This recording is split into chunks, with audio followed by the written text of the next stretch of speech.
Yan, so what's up mga farmers?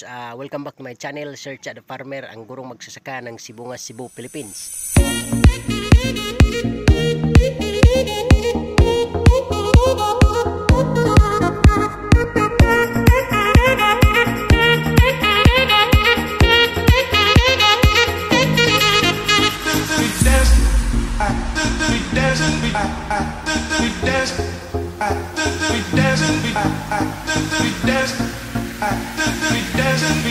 And if you are new to this channel mga farmers, please don't forget to subscribe and click the notification bell in order for you to be notified with my coming videos. Thank you and enjoy this vlog.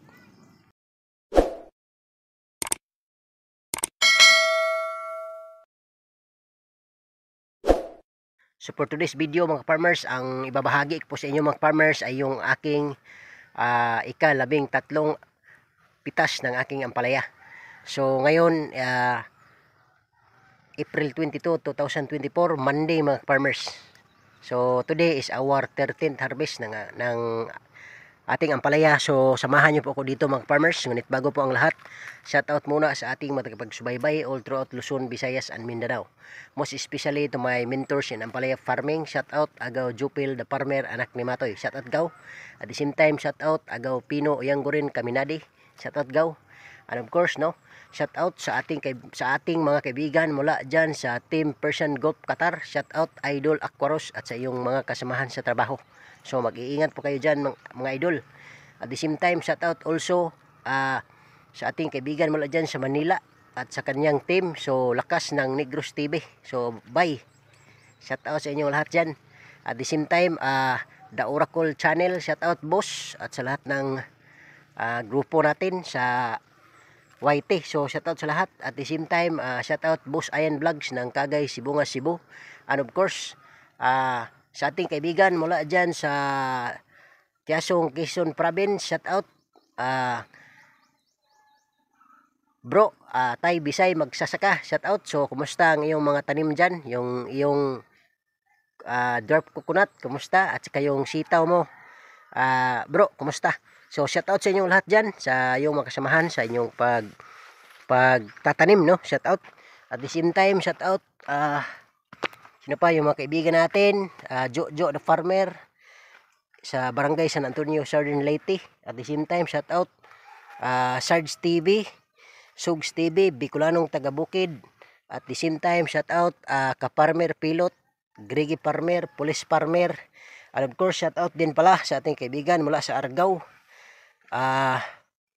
Farmers Life PH. At the same time shout out also Boss Farmer Montijo, shout out. And then shout out din Jubel Liba, Lisil Fajardo, Iska Indalusa. At the same time shout out Josepina Adams, shout out din sa Redondo family ng Kagay ng Duguan, Sibungas, Cebu. Okay, so yun po mga farmers. At huwag po natin tagalin, samahan nyo po mga farmers, tara na. Yan, so once again, good morning mga farmers. Today is April 22, 2024. So ngayon mga farmers ay ika-13 pitas ng ating ampalaya. So far mga farmers, based on my observation, I think bumaba yung harvest natin mga farmers. Same reason, no? Kasi mas lalo lumala yung init mga farmers. Kung makikita ninyo, meron ng mga nagiyilo na mga dahon, primarily because of kwansad mga farmers, edad, no? Kasi yung ano natin, almost 3 months na yung ating ampalaya mga farmers. Pero kahit ganun mga farmers, huwag po nating isuko yung ating pagtatanim, sabagkat mayroon namang harvest mga farmers talaga, you know. So hindi tayo nasisiro dito mga farmers. Mayroon pa rin ibinibigay yung ating ampalaya. Kaya naman pues marami pang bunga. Kaya naman mga farmers, tinutuloy ko. Yung iba sumusuko na, pero ako pinapatuloy ko ang pag-aalaga mga farmers. Dahil nakikita ko na lumalaban pa yung ampalaya natin. Yan, so may mga bunga pa mga farmers. Yung harvest natin. I'm not sure aabot pa ba to ng 50 kilos mga farmers. Pero hopefully aabot pa. Yan. May mga bunga pa mga farmers. Marami pa mga bunga mga farmers. Yun nga lang dahil sa ano mga farmers sa sobrang init. Kaya yun, marami talagang lagas. If you can observe mga farmers dito sa baba, oh. Sus. Yan, oh. Mas marami pa yung harvest sa sa lagas kaysa ano, good mga farmers. Tingnan niyo, sayang yan, oh. Dami yan, oh. Yun. Pero kung titingnan natin mga farmers dito sa itaas, yan, oh. Ang dami pang bunga yan, oh. Marami pang bunga mga farmers, kaya sabi ko hanggat nagbibigay pa hindi ko isusuko mga farmers. Yan, may mga bunga pa naman, na-harvest pa natin, kaya tuloy ang laban, walang sukuan mga farmers.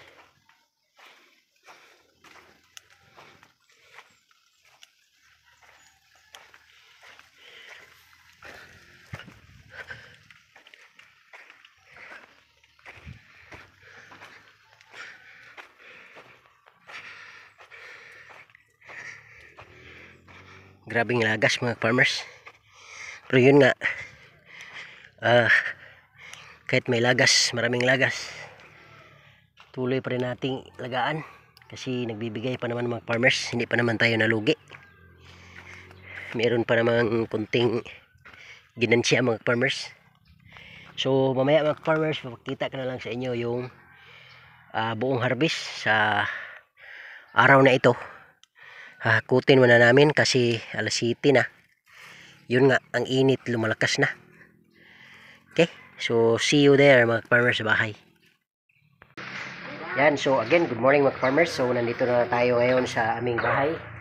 At ipapakita ko sa inyo ngayon mga farmers yung ating overall harvest ngayong araw na ito. So April 22, 2024.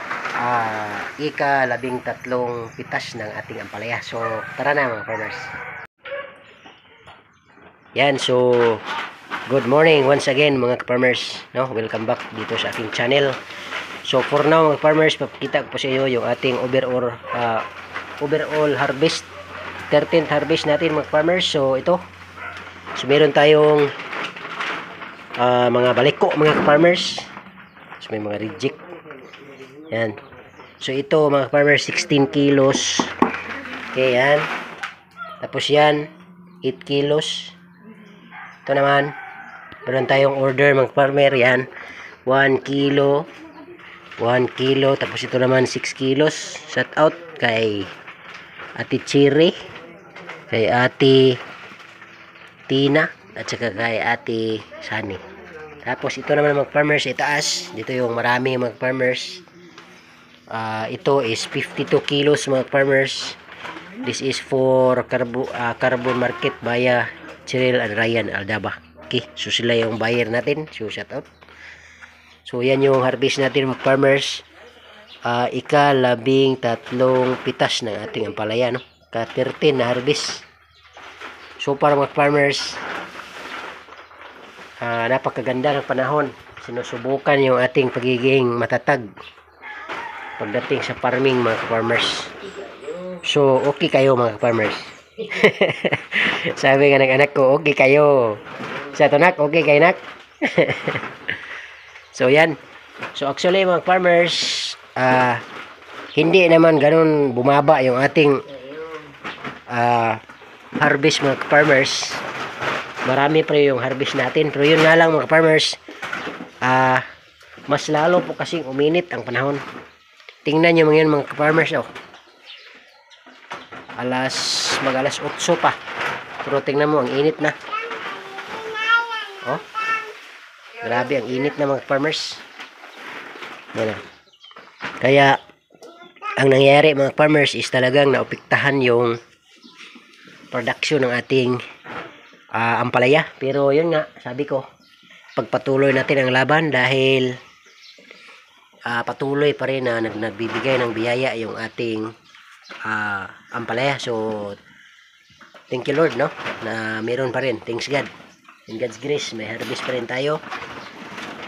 Hopefully aabot pa tayo ng 20th harvest mga farmers, kasi malulusog pa naman yung ating mga ampalaya mga farmers, kaya possible kaya pa, no. Yan yung harvest natin. Ito class E na to lahat mga farmers, sinisilik na namin yan, kasi kailangan mapadala sa carbon mga farmers is talagang class A, class B, kasi ano doon yung mga customer ay talagang choosy mga farmers, namimili talaga. Kasi siyempre pagdating doon mahal na to eh. Sa pagkakaalam ko mga farmers, yung retail price doon sa carbon market is 80 pesos. So dito sa farm gate mga farmers, yung presyuhan dito is in between class B 40, class A 50 to 60. Yung iba umabot na ng 65. So far dito sa Cebu area mga farmers. Tapos yung pang mall, maabot na ng 70 per kilo kung mall. Pero sa ano lang mga farmers, carbon market is ano lang, class A 50 to 60 pesos, o yung iba 65. Pero kalimitan talaga mga farmers is 50 pesos yung kuha ng buyer dito. Tapos retail price is 80 pesos mga farmers yan. Okay, so ito yung harvest natin mga farmers. Once again, no, 13th harvest ng ating ampalaya. Thank you so much mga farmers.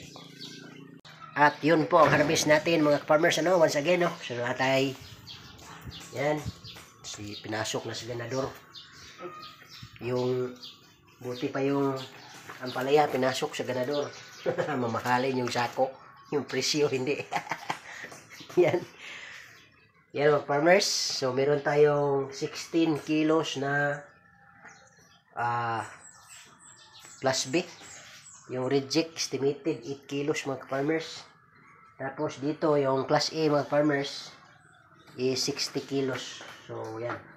So 52 sa carbon market, 6 kaya titsiri. So overall 58 plus 2, 60 plus 16, 76 plus 8, pila na?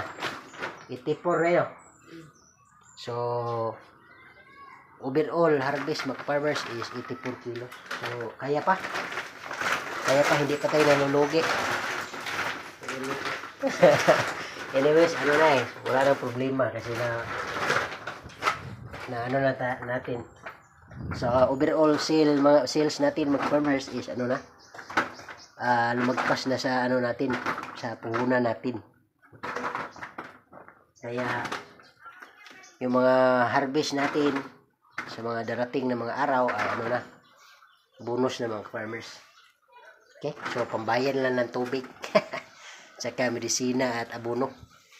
Ano na lang mga farmers, ang gagawin natin is i-base natin yung production, yung ating cost sa pag-manage. Kung hindi na masyadong maganda yung management natin, is bababa natin ng konti para hindi malaki yung cost ng ating pag-manage. Okay, so yun lang siguro mga farmers. Once again, maraming salamat sa inyong pagsubaybay dito sa aking channel, at saka sa mga hindi pa nakapag-subscribe at napadaan lang, subscribe na lang, like and share mga farmers. So once again, no, this is Sir Cha the Farmer, ang gurong magsasaka ng Cebu, Philippines. Bye bye and thank you. Happy farming. Ingat po.